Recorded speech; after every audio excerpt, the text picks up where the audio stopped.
السلام علیکم ورحمۃ اللہ وبرکاتہ۔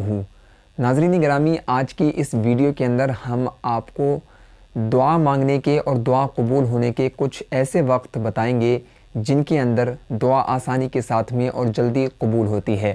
یہ تمام ٹائم جو ہیں احادیث مبارکہ کے اندر آئے ہیں۔ حضور پاک صلی اللہ علیہ وسلم نے خود ان کے بارے میں ارشاد فرمایا ہے۔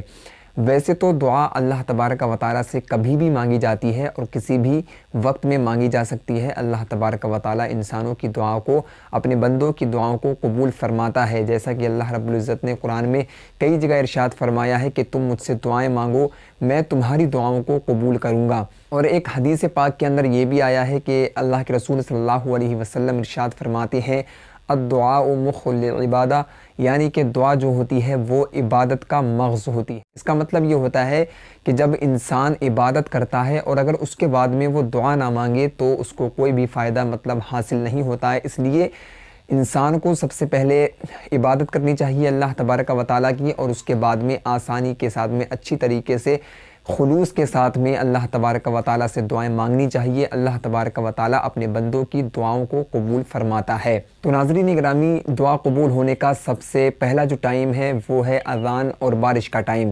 حضرت سہل بن سعد رضی اللہ تعالیٰ عنہ سے روایت ہے، آپ فرماتے ہیں کہ رسول اللہ صلی اللہ علیہ وسلم نے ارشاد فرمایا کہ دو دعائیں رد نہیں کی جاتی ہیں، ایک اذان کے وقت میں اور جو ہے ایک بارش کے وقت میں۔ یعنی اس سے یہ ثابت ہوتا ہے کہ اذان اور بارش کے وقت میں جو دعائیں مانگی جاتی ہیں وہ دعائیں رد نہیں کی جاتی ہیں۔ تو لہٰذا آپ کو چاہیے کہ آپ اذان اور بارش کے وقت میں جو ہے دعائیں زیادہ کیا کریں۔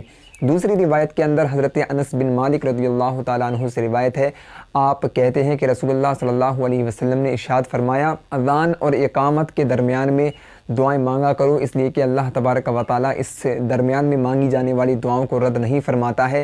تو صحابہ کرام نے حضور پاک صلی اللہ علیہ وسلم سے عرض کی کہ اللہ کے رسول ہم اس وقت میں کیا دعائیں مانگے؟ تو اللہ کے رسول صلی اللہ علیہ وسلم نے فرمایا تم اس وقت میں دنیا اور آخرت کے لیے اللہ تبارک و تعالیٰ سے عافیت کی دعائیں مانگا کرو۔ تو اس سے یہ ثابت ہوتا ہے کہ اذان اور جو اقامت ہوتی ہے اس کے بیچ میں ہم جو دعائیں مانگیں گے تو اللہ تبارک و تعالیٰ ان دعاؤں کو قبول فرماتا ہے۔ اور ایک روایت کے اندر یہ بھی آتا ہے کہ جب امام جو ہے وللضالین پڑھا کرے سورہ فاتحہ میں تو اس وقت تم دعائیں مانگا کرو، اللہ تبارک و تعالیٰ جو ہے اس وقت تمہاری دعاؤں کو قبول فرماتا ہے، اس وقت کی جو آمین ہے اس کو اللہ تبارک و تعالیٰ قبول فرماتا ہے۔ اور اس کے بعد میں حضرت ابو امامہ رضی اللہ تعالیٰ عنہ سے روایت ہے کہ حضور پاک صلی اللہ علیہ وسلم سے پوچھا گیا کہ کس وقت کی دعائیں سب سے زیادہ قبول ہوتی ہیں؟ تو حضور پاک صلی اللہ علیہ وسلم نے فرمایا رات کے آخری حصے کے اندر جو دعائیں مانگی جاتی ہیں وہ سب سے زیادہ قبول ہوتی ہیں، اور جو ہے فرض نماز کے بعد میں جو دعائیں مانگی جاتی ہیں وہ دعائیں زیادہ قبول ہوتی ہیں۔ تو یہ تمام جگہیں تھیں جو کہ احادیث مبارکہ سے ثابت ہیں۔ ایک اذان اور بارش کے وقت میں آپ دعائیں مانگا کریں، اور جو ہے جب امام وللضالین پر پہنچے تو اس کے بعد میں آپ آمین کہا کریں، اس کو بھی اللہ تبارک و تعالیٰ قبول فرماتا ہے۔ اور جب امام آمین کہا کرے تو اس وقت بھی آپ آمین کہا کریں، اللہ تبارک و تعالیٰ اس کے ذریعے آپ کے تمام پچھلے گناہوں کو معاف فرما دے گا۔ اور جو ہے اذان اور اقامت کے بیچ میں آپ دعائیں مانگا کریں، اللہ تبارک و تعالیٰ اس وقت کی دعاؤں کو بھی قبول فرماتا ہے۔ اور فرض نماز کے بعد میں دعائیں مانگا کریں، اس کو بھی قبول فرماتا ہے اللہ تبارک و تعالیٰ۔ اور جو ہے جب آپ کی یہ تمام چیزیں جو میں نے آپ کو بتائی ہیں یہ احادیث مبارکہ سے ثابت ہیں اور ان کی بہت ہی زیادہ فضیلت ہے۔ رات کے آخری حصے میں بھی آپ دعائیں مانگا کریں تو اللہ تبارک و تعالیٰ ان دعاؤں کو قبول فرماتا ہے۔ امید ہے ویڈیو آپ کو پسند آئی ہوگی۔ اگر یہ ویڈیو آپ کو پسند آئی ہے تو لائک اور شیئر ضرور کر دیں، اور چینل کو بھی ضرور سبسکرائب کر لیں۔